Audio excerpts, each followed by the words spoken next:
Busog na si Wayla. Maling pagkain.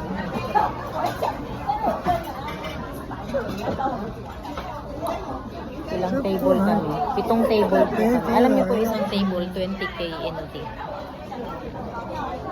Ilan lang kami dito? Isa, apat, lima, anim, 7. 7 kami. 7 na 2 bata. Hindi mo kumain 2 bata. Ayan na.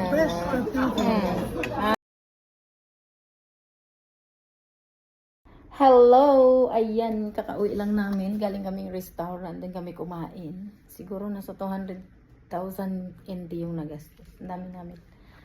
Dahil maraming bisita. Maraming chanelas. Ang dami. Pagkain. Ang dami kong ligpitin. O, diba? Ayan. Daming pagkain. Dami kong pagkain. May take out pa ako. Kumain kami. Grabe. Ganun ang pagkain ng mga mayayaman, no? Pag ako di ko kaya yun. Alam naman, oh, diba? Daming kalat. Dami kong lilinisin talaga.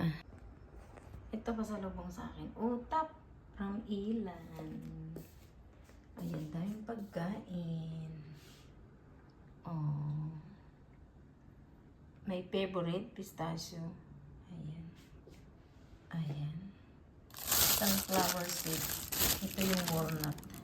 Walnut. Ang dami. Ito yung gusto ko. Hindi ko makain ngayon kasi nga. Ano to? Yema. Mani. Ayun. Yun yung take out ko. Sampin kayo. Dahil maraming bisita. Ayan ang aking nagpili. Daming candy. Sawa tayo. Kaninong bagay yan ay.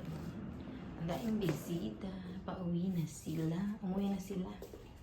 Ayan, may dalang gulay si amo ko sa akin. Ay, thank you naman.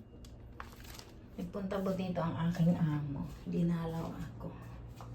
Kaso din nakalimutan yata akong bigyan ng bumpaw. Ayan, may tea. At ayan na nga, nag-uwian na silang lahat. Kakauwi lang namin kiling restaurant. Time check. Alas 3:30 ng hapon. Kanina kami umalis ng 11:30.